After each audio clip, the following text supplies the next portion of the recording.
Greetings and bienvenue, Midnight Crew. Thank you for returning to this broadcast. And welcome to new viewers joining us for the first time. If you like a video, then feel free to subscribe. Anyone got any spooky or paranormal experiences that are kind of low-key? Things like weird events that were strange but didn't involve a glowing-eyed monster, or astral projection demon, or typical paranormal stuff. I'll start with mine. Walking on the sidewalk to get to the bus stop. Blue Square and Pick related. It's 6:30 a.m., so the streets are empty. I'm about a minute away from the bus stop when across the road I see a guy sprinting down the road. Red arrow and Pick related. Assume he's in a rush to get to the bus stop, even though there's easily 5 minutes before it arrives. He reaches the sidewalk on my side of the road and keeps going, past the bus stop towards the buildings behind it. The gray bit on Pick related. Get confused. Looks like he ran directly into a store. Pretty much all the buildings there are stores. I reach the bus stop and walk a little further to where he disappeared.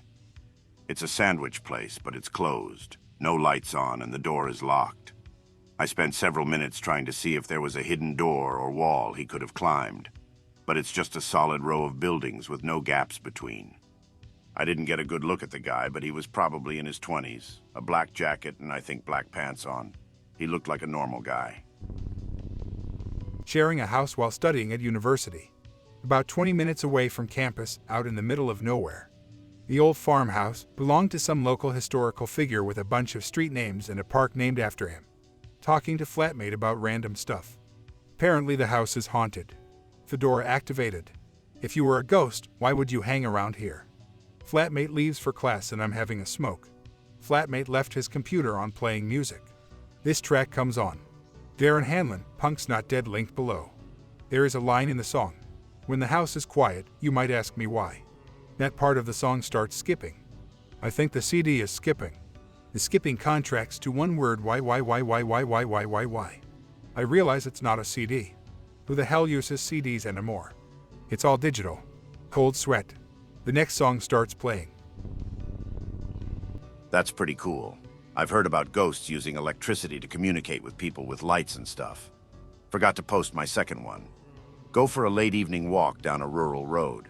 It's by a regular road, but it's rarely used. Listening to a podcast when I hear a loud siren. I wonder why they didn't edit that out. Realize it's IRL, but don't see any flashing blue lights or any car lights. The sound is coming from maybe a quarter mile away behind hedges. Behind the hedges are only farmland fields for miles. Keep listening. After about a minute, the siren slows down a bit and fades, then starts up again normal. Does this about 3 times, then gets really slow and distorted, then just stops, like a battery run out. Peer through hedges, but I can't see any sort of light in that direction. Not sure what it was, but there's no emergency services anywhere close, or garages. I had a look on Google Maps, and that area is just grassy fields. This one is pretty recent. Be me. Chilling at home. Suddenly I hear a woman screaming with some pauses before it resumes. Screaming is somewhere in between joke screams and legitimate fear. Sit still for 3 minutes trying to figure out what's happening. Look outside and see nothing despite the sound coming from the direction I'm looking. Eventually it stops and I forget about it. Still confused about this one. One time I went camping with my friends in northern New Mexico. We spend most of the day hanging around this water reservoir swimming around.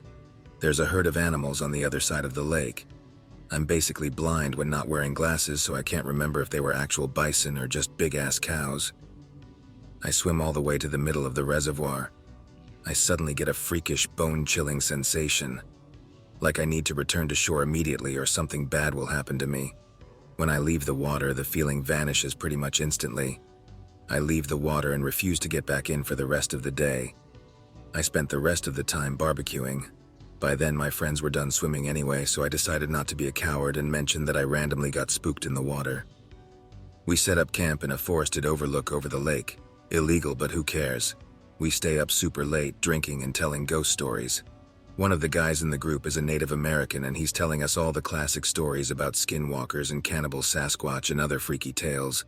He mentions that whistling can attract them, and being all drunk and boisterous starts whistling as loud as he can in the direction of the lake. Not going lie, I'm a bit spooked again. I've heard in stories that whistling in the forest attracts weird things. At around 1:30 in the morning, we all head back to our tents and pass out. I wake up at around 3:30 a.m. to go take a piss. Off in the distance, toward the lake, I hear the cows/bison/whatever crying. A lot. I'm not familiar with the noises they make, but they sounded distressed.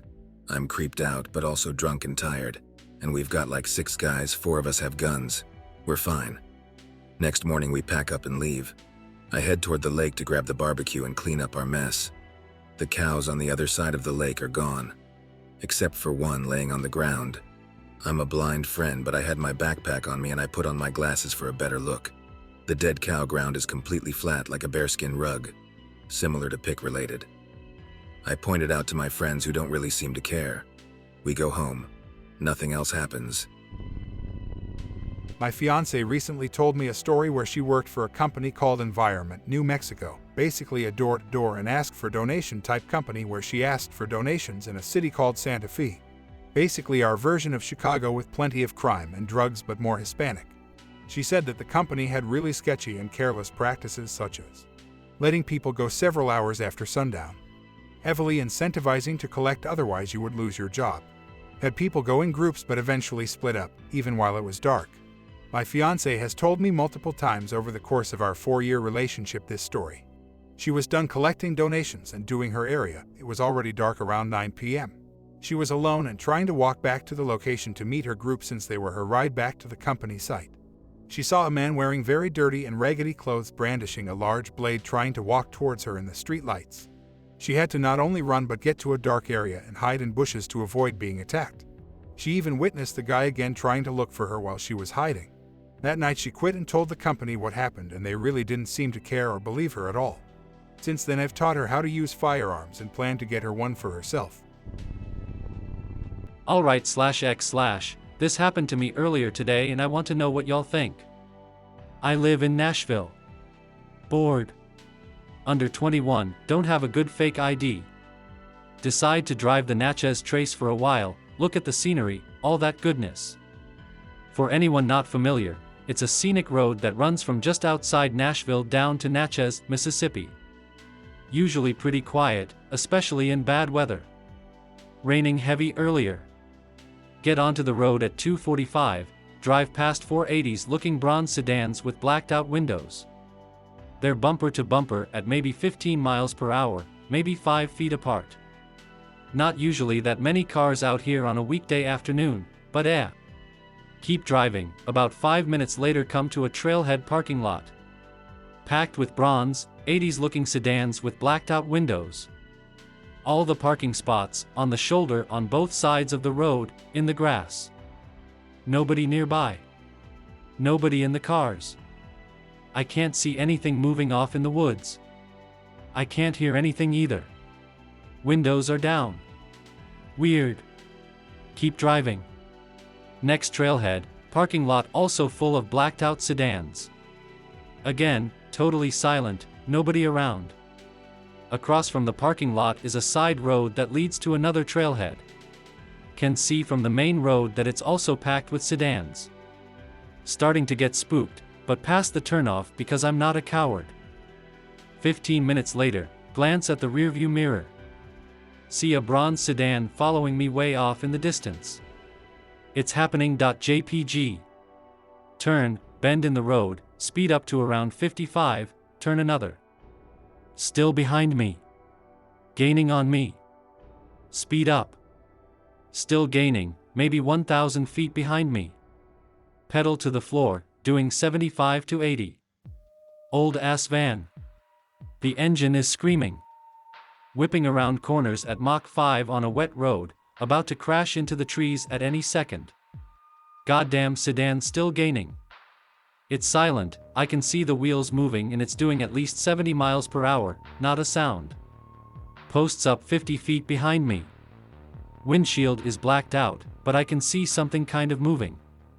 Like oil on water, a sort of stain or smear that drifts across the windshield. Don't know why, but it scares the crap out of me. Gas it even harder, swerving between lanes, anything to pull away. Hangs on behind me the whole way. Swing around a corner F1 style, hit a wet patch.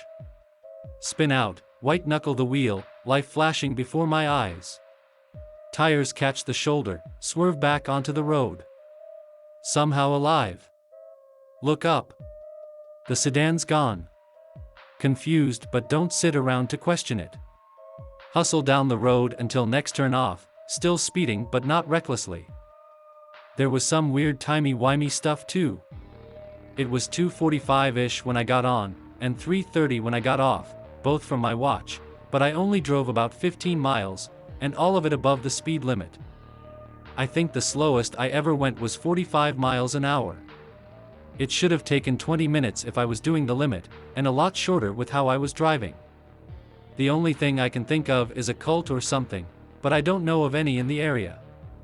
This is also right outside Nashville, on a well-maintained road, so it's not like this happened up in the Smokies or something. Also, something like 30 people have self-terminated on the part one drove through, if that might matter.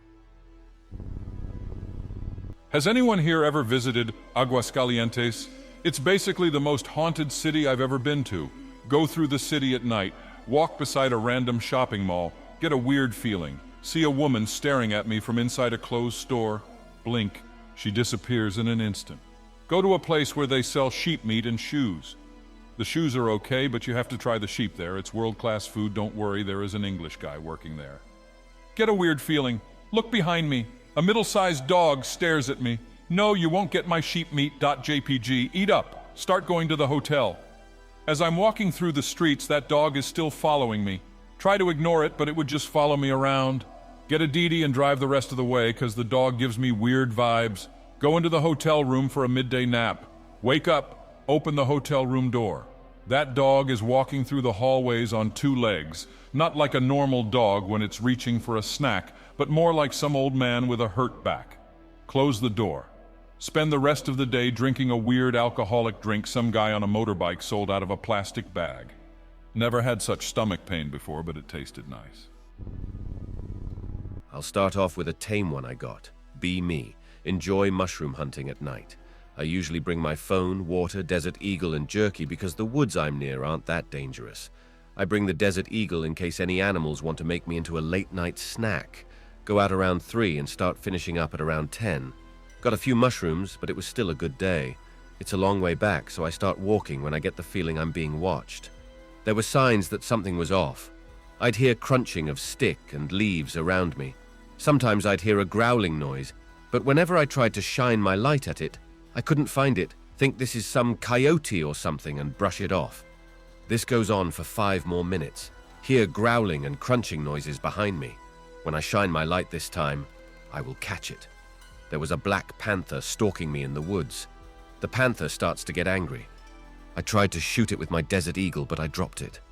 At this point, I know I'm screwed beyond belief, so I start making my peace with God. Then suddenly, before the panther could maul me, it stopped in its tracks, looked to its left, and darted off into the forest. After it was gone, I picked up my gun and looked a bit for what's scared of a damn panther. That's when I heard it. It wasn't a growl or yell or anything else I would expect to hear in a forest. It was a piano playing some classical piece, and it was getting closer. The second I heard it, I started running for my damn life. I probably ran a good mile or 2, and through the entire time I still heard the piano following me.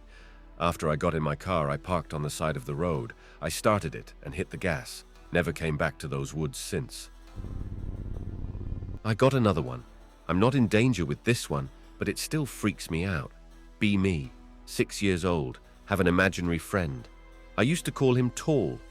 Tall just was a regular dude with 2 major distinctions.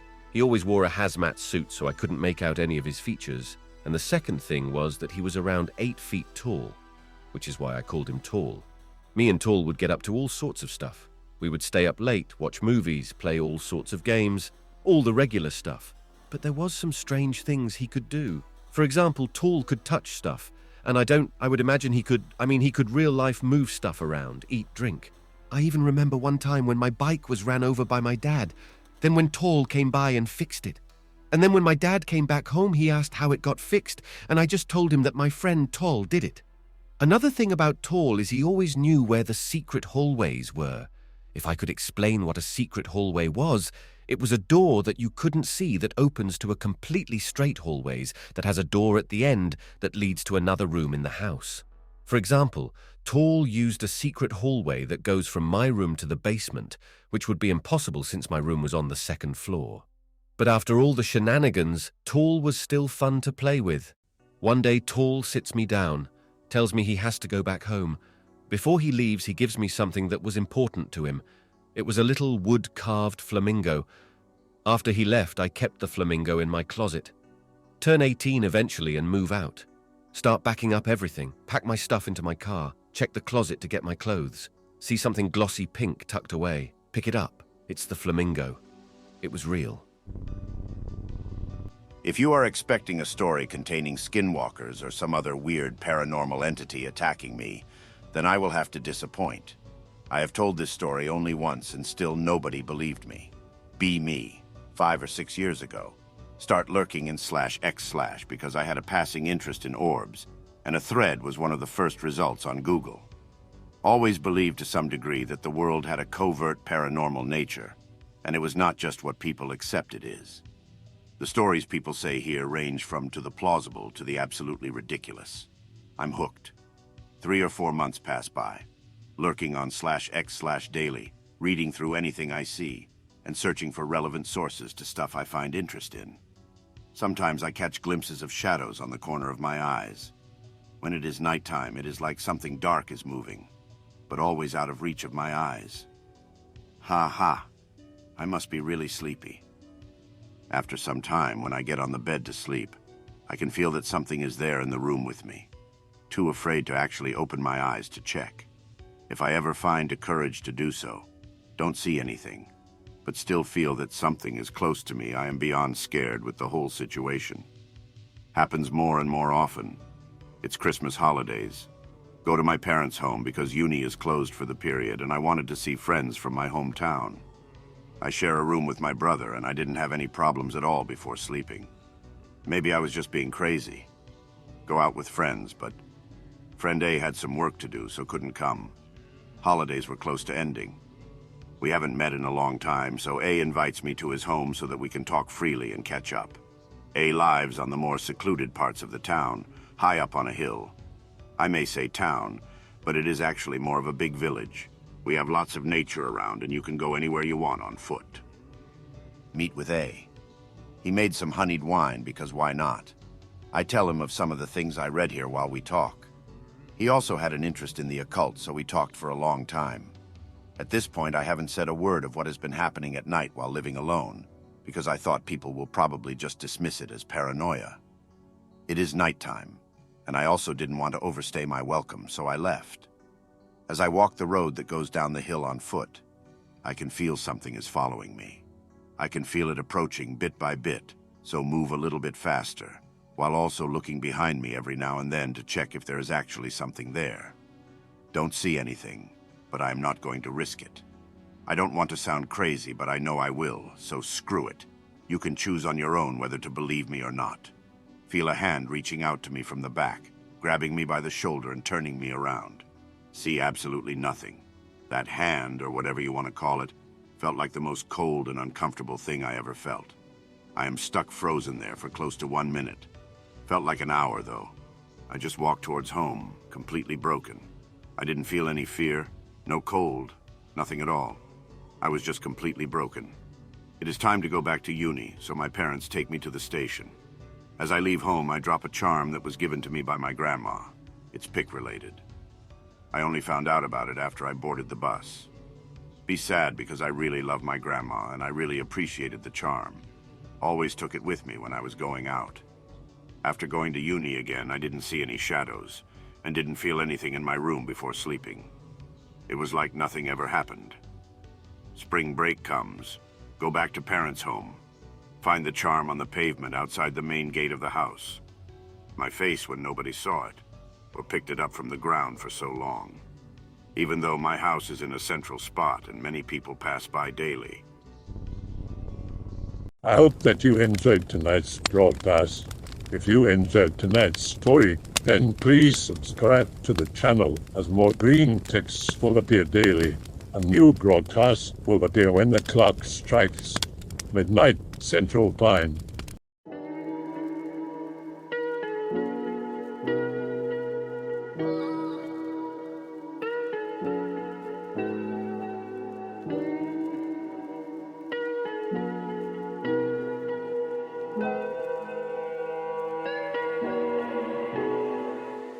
Remember to check out the Odyssey page in the description for a second archive of the channel's videos.